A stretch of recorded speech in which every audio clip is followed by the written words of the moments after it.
Bismillahirrahmanirrahim. Alhamdulillahilladzi anzala sakinata fi qulubil mu'minina liyazdadu imanan ma'a imanihim.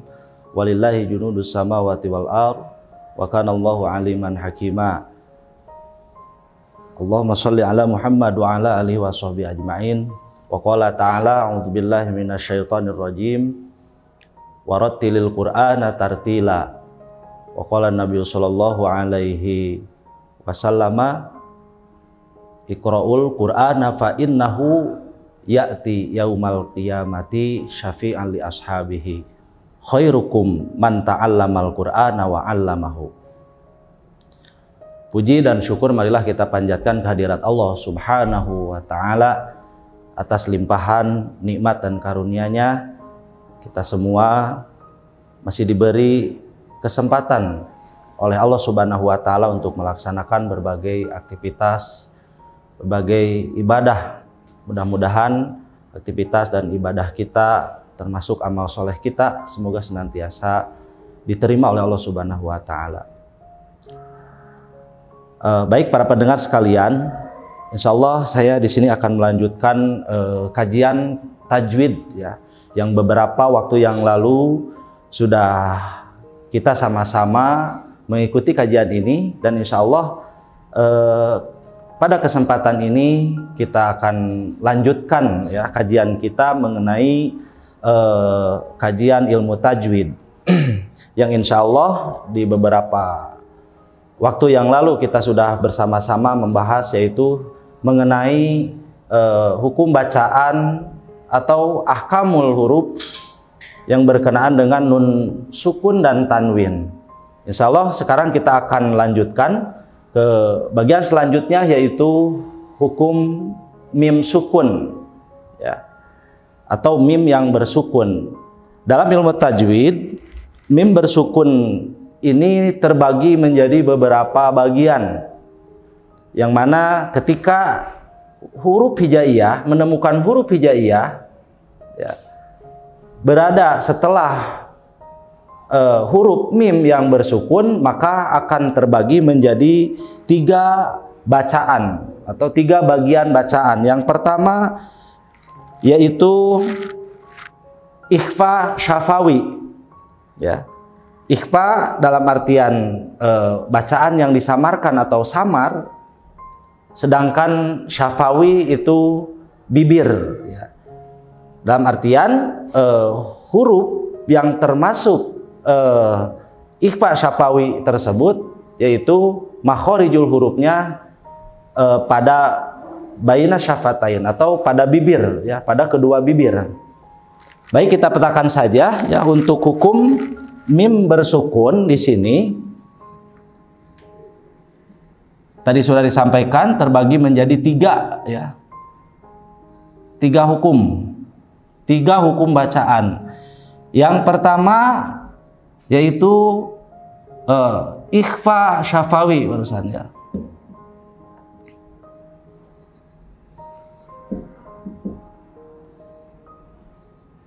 Ikhfa syafawi, maaf.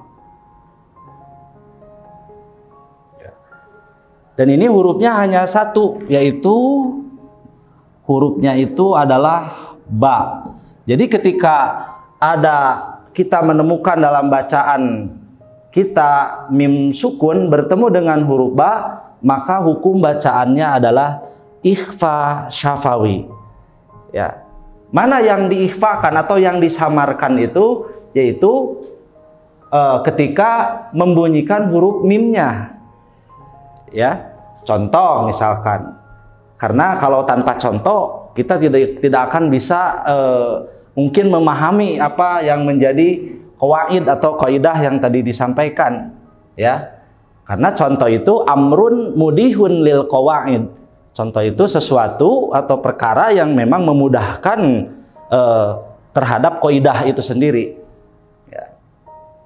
Nah, kita sisi contoh saja. Mim sukun bertemu huruf ba. Contoh kalimatnya dalam Al-Quran, hum bimu'minin.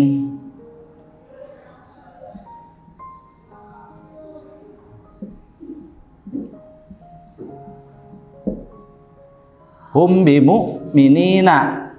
Nah, ini ya.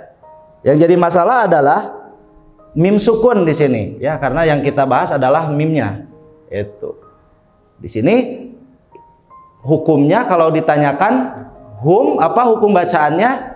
Ikhfa syafawi. Kenapa dinamakan ikhfa syafawi? Karena mim sukun bertemu huruf ba. Karena huruf ba di sini adalah huruf ikhfa syafawi. Gimana cara membacanya? Nah, ya. Mimnya yang disamarkan. Jadi tidak begitu jelas ya huruf mimnya. Jadi nggak dibaca hum bimu'minin. Nggak semata-mata seperti itu. Tapi harus ikhfa ya, harus samar mimnya.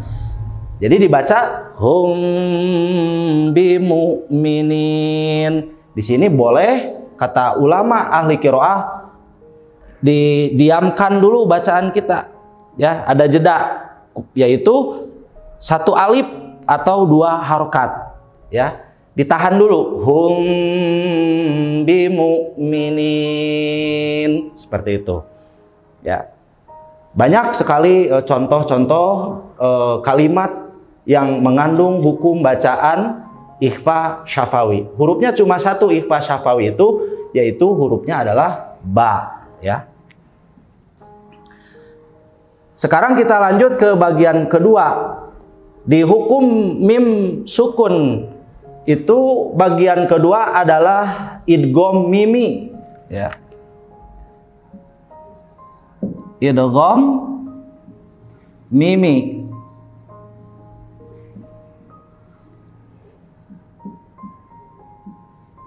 Ini ikhfa syafawi. Ini idgham mimi. Yang kedua. Ya.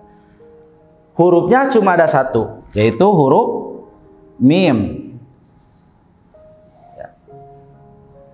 Jadi ketika kita menemukan di bacaan kita ya dalam baca Quran misalkan menemukan mim sukun bertemu dengan huruf idgham mimi yaitu huruf mim, itu maka hukum bacaannya adalah idgham mimi, atau ini sering disebut atau bahkan ada ulama ahli qiraah yang lain yang menyampaikan bahwa namanya itu idgham mislain ya. Idgham mislain atau idgham mislain ma'al gunnah. Itu untuk sebutannya ya, nama lain daripada idgham mimi. Jadi manakala kita menemukan mim bersukun bertemu dengan huruf mim yang berharkat atau hidup ya, maka hukum bacaannya adalah idgham mimi. Banyak sekali contoh kalimat dalam Al-Qur'an yang mengandung hukum bacaan idgham mimi. Misalkan di sini saya ambil contoh lahum masala ya.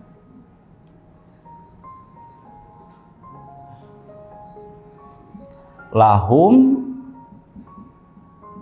masala. Mim sukun bertemu huruf mim. Ketika ditanya kita lahum masala, apa hukum bacaannya? Idgham mimi atau idgham mislain. Ya. Apa sebabnya? Karena mim sukun bertemu dengan huruf mim. Maka di sini diidghamkan ya, atau dimasukkan mim yang satu yang sukunnya ini ke mim yang kedua. Ini mesti ada dalam dua kata ya, atau dua kalimat, yaitu kalimat lahum dan masalah itu ya. Bagaimana cara bacanya?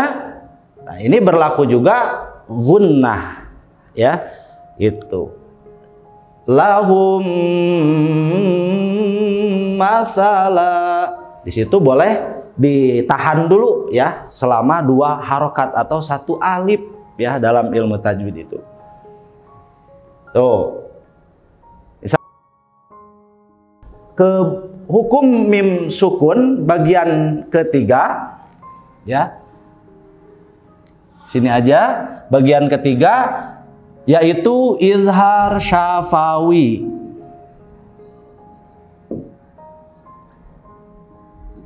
Izhar syafawi. Idhar artinya jelas ya atau terang, sedangkan syafawi itu bibir. Karena tadi huruf mim itu keluarnya dari baina syafatain, dari dua bibir. Mana saja huruf-huruf idhar syafawi. Nah, huruf idhar syafawi itu semua huruf hijaiyah ya, yang ada yang mengatakan 29, ada yang mengatakan 28 ya jumlah huruf hijaiyah itu. Ya. Karena sudah masuk ke ikhfa syafawi 1, kemudian ke idgham mimi 1, maka sisanya ya, sisanya dari huruf hijaiyah yang misalkan kita ambil yang 28, diambil 2 berarti tinggal 26. Nah, yang 26 tersebut itu dinamakan adalah huruf idhar syafawi. Jadi ketika ada mim sukun bertemu dengan huruf selain ba dan mim, maka itu dikatakan hukumnya adalah idhar syafawi. Nah, banyak di Quran contohnya, saya ambil satu saja, misalkan hamzah di sini ya, hurufnya hamzah, yaitu ketika mim bersukun bertemu hamzah. Antum asyaddu, hamzah misalkan. Antum asyaddu.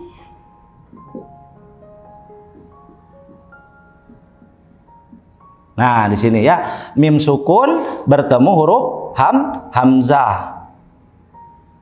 Pak, kenapa di situ hamzahnya berdiri kayak alif gitu ya? Pertanyaannya, karena dalam ilmu tajwid ya, alif itu tidak menerima harokat ya, sedangkan kalau alif sudah menerima harokat, huruf alif yang berdiri seperti ini ya, menerima harokat itu sudah dikatakan bukan alif lagi, tapi itu namanya hamzah ya. Jadi ada perubahan ya. Kalau alif itu tidak menerima harokat ya, itu murni alif atau disebut harfu ilat ya, harap elat, halap gering sakit ya, tidak menerima harkat atau mati ya. Tuh. Sedangkan kalau sudah menerima harkat ya, kayak fathah, domah atau kasroh, maka alif tersebut dikatakan hamzah ya, bukan lagi alif. Contoh di sini mim bersukun bertemu dengan huruf hamzah. Contoh antum asyaddu, maka cara membaca mimnya itu harus dibaca idhar, harus terang, harus jelas ya. Tidak boleh seperti yang tadi ya, samar, ikhfa ataupun idgham tadi ya. Di sana ada ada gunnahnya. Kalau di sini ya harus jelas saja, ya harus terang, harus betul-betul murni mim. Ya. Maka antum asyaddu, tum asyaddu gitu. Jadi tidak ada jeda untuk diberhentikan dulu atau jeda dulu ya bacaan kita itu. Jadi langsung antum asyaddu. Beda kayak tadi hum bimu'minin. Oh, jadi ada didiamkan dulu bacaan kita itu. Ya, sedangkan ini harus idhar ya, harus jelas mimnya itu. Tidak boleh ada samar-samar. Jangan sampai kita ke bawah magom atau ke bawah lagam ya. Misalkan karena enaknya pakai lagam, bacaan kita misalkan antum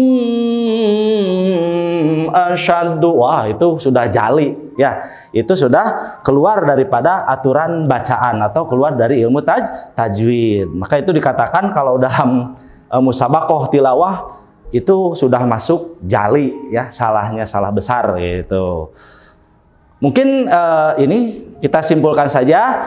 Jadi hukum mim bersukun itu terbagi menjadi 3 bagian. Yang pertama ikhfa syafawi, hurufnya 1 yaitu ba. Yang kedua idgham mimi atau idgham mislen, hurufnya 1 yaitu mim.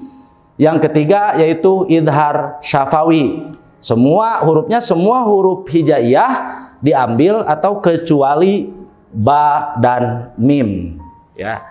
Itu saja mungkin yang bisa disampaikan. Mudah-mudahan bisa dipahami apa yang disampaikan dan kita senantiasa bisa terus memperbaiki bacaan kita sesuai dengan ilmu tajwid yang sudah kita kaji bersama-sama dan diterapkan dalam bacaan kita sehari-hari, terkhusus ketika kita melaksanakan sholat, ya, bacaan-bacaan Quran di dalam sholat itu harus senantiasa tidak terlepas daripada memperhatikan, ya, bacaan kita dengan ilmu tajwid ini, ya, penerapannya. Itu saja mungkin. Billahi fi sabil haq, akhiru kalam. Assalamualaikum warahmatullahi wabarakatuh.